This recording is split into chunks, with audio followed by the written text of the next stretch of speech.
Ayun. So, yan mga ka-e-bike. May nakita akong hub motor doon sa dati naming dorm. So, itong QS na hub motor na to, 3,000 watts. Ayan siya. Yan, 3,000 watts. Ang size nito is 12. Size 12. So, tingnan nyo mga ka-e-bike ko. Madumi pa siya. So sayang naman dahil buo pa siya. Tapos ang napansin ko hindi pa siya nababaklas. Yan. Tapos maganda pa yung pinaka pre-wheel niya. So hindi ko lang sure kung ano to, second generation na QS 3,000 watts. So ang napansin ko lang dito, pinutol yung sa hall sensor niya. So ito, putol yung hall sensor niya. So tinester ko to mga ka-e-bike yung hall sensor niya. Ito yung ginamit ko na tester. Tapos dito sa phase wire niya, okay naman yung pinaka phase wire niya. Okay, so dito lang ako nagtaka bakit pinutol. Siguro yung pinaka connector nito, yung sa socket niya, kinuha tapos dinugtong dun sa dati nilang stock. So siguro nagpalit sila ng mas mataas na hub, kaya ito tinapon na nila. So sayang na sayang naman to mga ka-e-bike. Pwede ko pang iuwi ito sa Pinas dahil yung isang 3,000 na power saver ko rin, so inuwi ko rin yung sa Pinas. So nandun na siya. So ito naman power saver din to mga ka-e-bike na QS 3,000 watts. So ngayon ang gagawin ko dito mga ka-e-bike, nangihinayang man ako dito sa motor na to, i-repair ko siya. Lalagyan ko to ng sariling socket nya.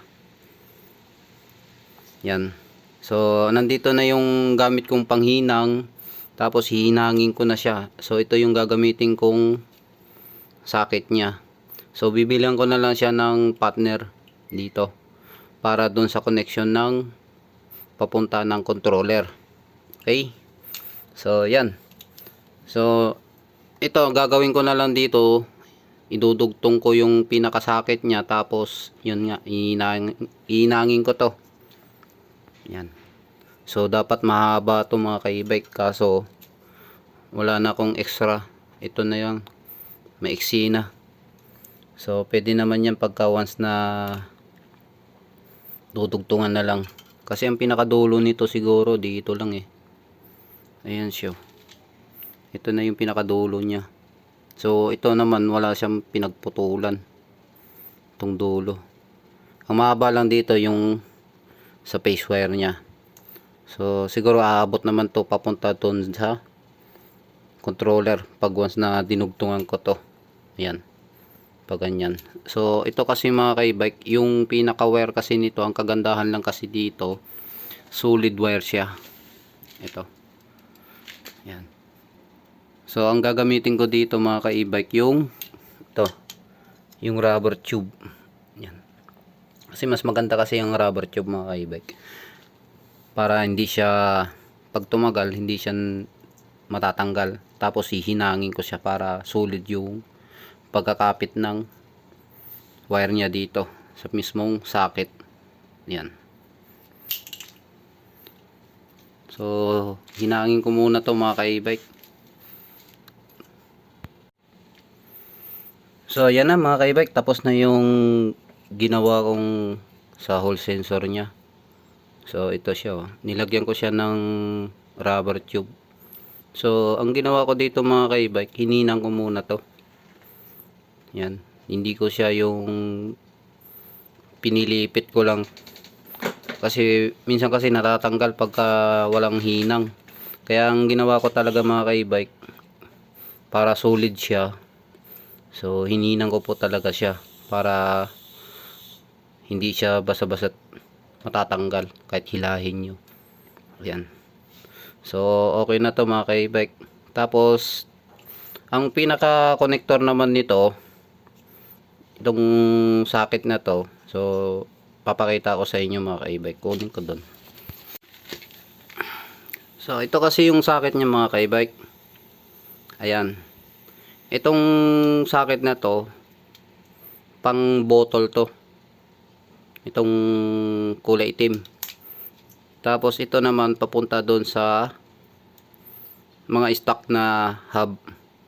Kapag hindi ganito yung pinaka socket niya na galing dito sa mismong hub nyo, so ang kadalasan po talaga na socket nun doon sa pinaka wiring niya dito, anim siya na female. So hindi ko lang sure kung ito yung male tapos yung isa yung female. Yan. So ito yung kasi yung pinaka socket niya. So hilahin ko muna. Ayan siya mga ka-e-bike. Ganito ang style niyan. Ito. Tapos ang bibiling ko na lang ito. Ganito siya na ang pinaka socket niya ganito.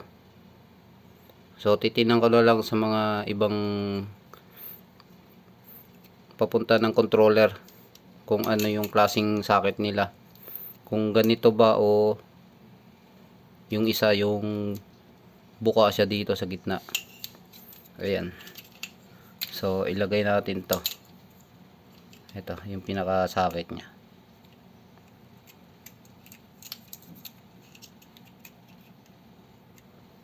Ayan. So yan, standard na yan mga ka-e-bike. Red sa red, black sa black, blue sa blue, green sa green, tapos yellow sa yellow. Ayun, sa dulo. So ang kagandahan kasi dito mga ka-e-bike, ang ganda ng pagka pre-wheel nito. Itong power saver. So kung mapapansin niyo yung mga ka-e-bike may pre-wheel siya, pero pagka once na dinikit nyo tong dalawa na to, so maganit yung ayan maganit siya, ikutin. Kaya kailangan wag nyo siya idikit yung pinaka face wire nya. Tapos ang kulang pala dito mga ka-e-bike, dito yung lock nya doon sa swing arm. Tapos itong pinaka lock nya, yan. So dito siya wala. So madali lang naman to mga ka-e-bike. Dahil ako naman marami naman akong extra dito. So titingnan na lang natin kung may kakasya dito. Ayan. Ayan siya. So hindi siya pwede. Yan, maghahanap na lang ako sa Shopee. Kasi hindi ko sure kung okay pa yung pinaka nito ngipin. Minsan kasi durog na. Hindi siya kasya.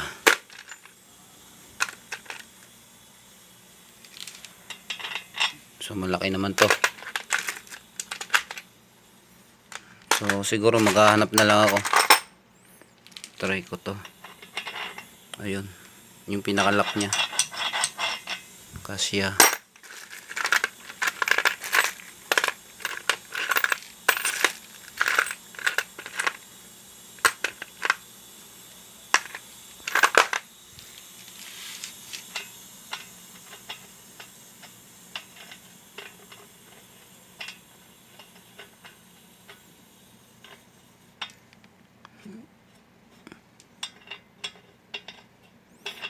Hindi kasya. So kailangan na lang tong bilhan. So try ko to muna yung kabila. Kung pwede dito sa side.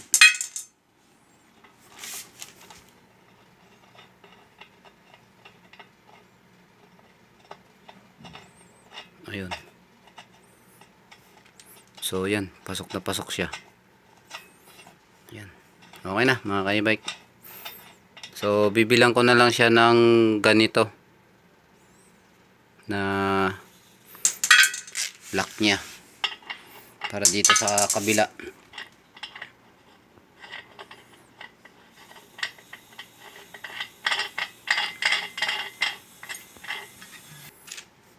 So yan na mga ka-e-bike, lahat tapos na.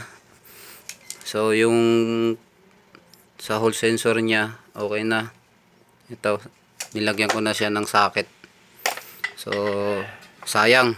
So yan lang mga ka-e-bike. So maraming salamat sa walang sawang pagsuporta sa aking YouTube channel.